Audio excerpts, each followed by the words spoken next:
এই ওয়েদার চেঞ্জের সময় সজনের ডাঁটা কিন্তু ভীষণই উপকার। আর বাজারে এখন কচি কচি অনেক সজনের ডাঁটা পাওয়া যাচ্ছে। একঘেয়ে পোস্ত না খেয়ে এরকমভাবে তিল বাটা দিয়ে বেগুন দিয়ে সজনের ডাঁটা বানিয়ে খেতে পারেন, খেতে ভীষণ ভালো হয়। প্রথম পাতে অর্ধেকের বেশি ভাত কিন্তু এটা দিয়েই খাওয়া হয়ে যাবে। তো হ্যালো বন্ধুরা, আমি শুভ্রা রান্নাঘরে ভুঁইভোজ চ্যানেলে আপনাদের স্বাগত জানাই। চলুন তবে রেসিপিটা দেখে নেওয়া যাক।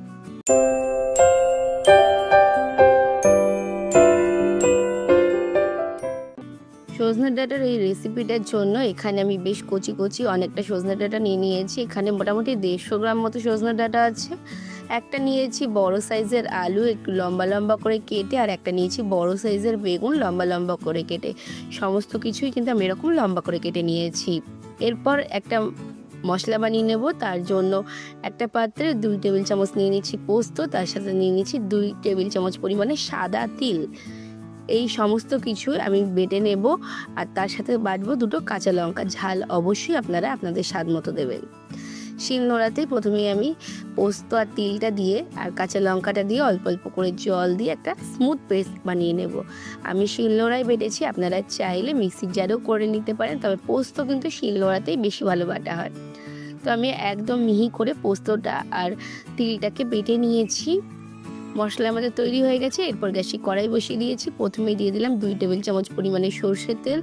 তেলটা গ্যাসের ফ্লেম বাড়িয়ে দিয়ে গরম হয়ে যাওয়া পর্যন্ত ওয়েট করব। তেল যখন খুব ভালোভাবে গরম হয়ে যাবে তখন এর মধ্যে প্রথমে আমি বেগুনটাকে দিয়ে ভেজে নেব। গ্যাসের ফ্লেমটা হাইতে রাখবো। হাই ফ্লেমে নেড়ে চেড়ে বেগুনগুলোকে লাল লাল করে ভেজে নেব। লো ফ্লেমে কিন্তু ভাজবো না, তাহলে কিন্তু বেগুনটা বেশি সেদ্ধ হয়ে যাবে। তো এরকমভাবে 4 থেকে 5 মিনিট মতো সময় লেগেছে হাই ফ্লেমে। যখন এরকম বেগুনের গায়ে বেশ সুন্দর দাগ ধরবে তখনই একটু ধারে ধরে নিয়ে তেলটাকে ঝরিয়ে নিয়ে বেগুনটাকে আমি তুলে নিচ্ছি। বেগুন ভাজার পর কড়াইতে যে তেল আছে সেই তেলেই আমি কিন্তু আলুগুলোকে একটু ভেজে নেব। আর বেশি তেল আমি এখানে দিইনি।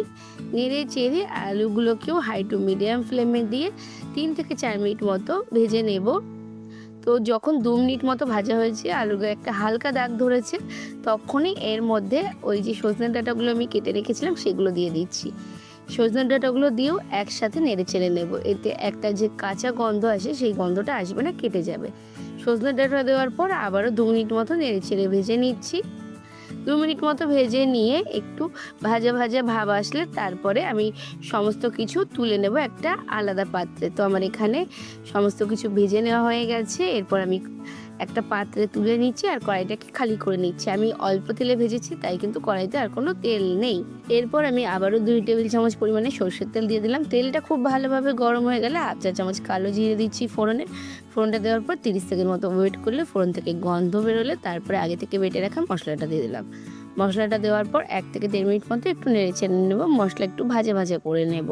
আমি কিন্তু পুরো রান্নাটা এখানে সরষের তেলে করছি। মশলা কষাতে কষাতে দিয়ে দিলাম 1 চা চামচের 4 ভাগের 1 ভাগ হলুদ। হলুদ দিয়েও আবারও একটু নেড়ে চেড়ে নিয়েছি। যখন মশলাটা এরকম ভাজা ভাজা হয়ে যাবে তখন এর মধ্যে দিয়ে দিলাম 1 বাটি উষ্ণ গরম জল। এখানে অবশ্যই উষ্ণ গরম জল ব্যবহার করার চেষ্টা করবেন, এতে রান্নার স্বাদ অনেক বেশি ভালো হয়।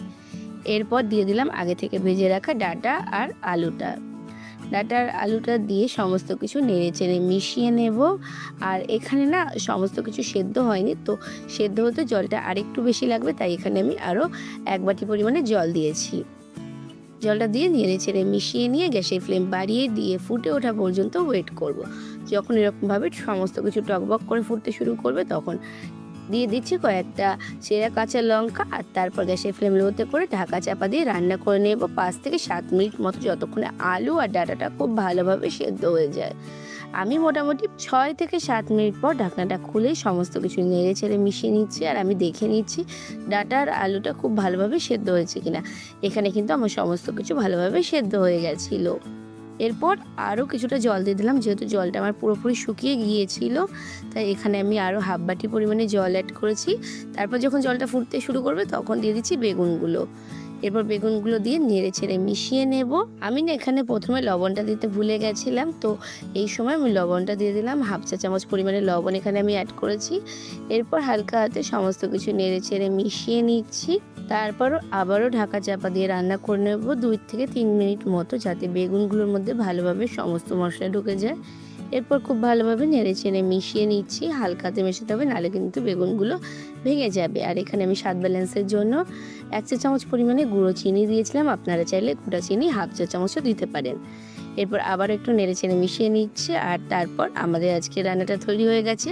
গ্যাসের ফ্লেম অফ করে দিয়ে ঢাকা চাপা দিয়ে কিছুক্ষণ স্ট্যান্ডিং টাইম দিয়ে গরম গরম সার্ভ করে দেব। এইভাবে একবার তিল পোস্ত দিয়ে সজনের ডাঁটা বেগুন আলুর তরকারি বানিয়ে দেখবেন, গরম ভাতে খেতে ভীষণ ভালো লাগে। প্রথম পাতে অর্ধেক ভাত কিন্তু এটা দিয়ে শেষ হয়ে যাবে, এটা খেতে এতটাই ভালো লাগে। আর ডাঁটা কিন্তু এই সময় খাওয়াটাও খুবই দরকারি, ছোট থেকে বড় সকলেই ভীষণ পছন্দ করবে। তাহলে বন্ধুরা, আমার আজকের রেসিপিটা কেমন লাগলো অবশ্যই কমেন্টস করে জানাবেন। ভালো লাগলে লাইক শেয়ার করে অন্যদের দেখার সুযোগ করে দেবেন। যদি ফেসবুক থেকে আমার রেসিপিটা দেখে থাকেন অবশ্যই পেজটাকে ফলো করে দেবেন। ইউটিউব থেকে দেখে থাকলে আমার চ্যানেলটাকে সাবস্ক্রাইব করে পাশে থাকা বেল আইকনে ক্লিক করে দেবেন, যাতে পরবর্তীকালে চ্যানেলে যখন নতুন কোনো রেসিপির ভিডিও আপলোড হবে সবার আগে আপনাদের ফোনে নোটিফিকেশান পৌঁছে যায়। আজকে পর্যন্ত, আবার আসবো অন্য কোনো দিন অন্য কোনো রেসিপি নিয়ে। ততক্ষণ ভালো থাকবেন, সুস্থ থাকবেন।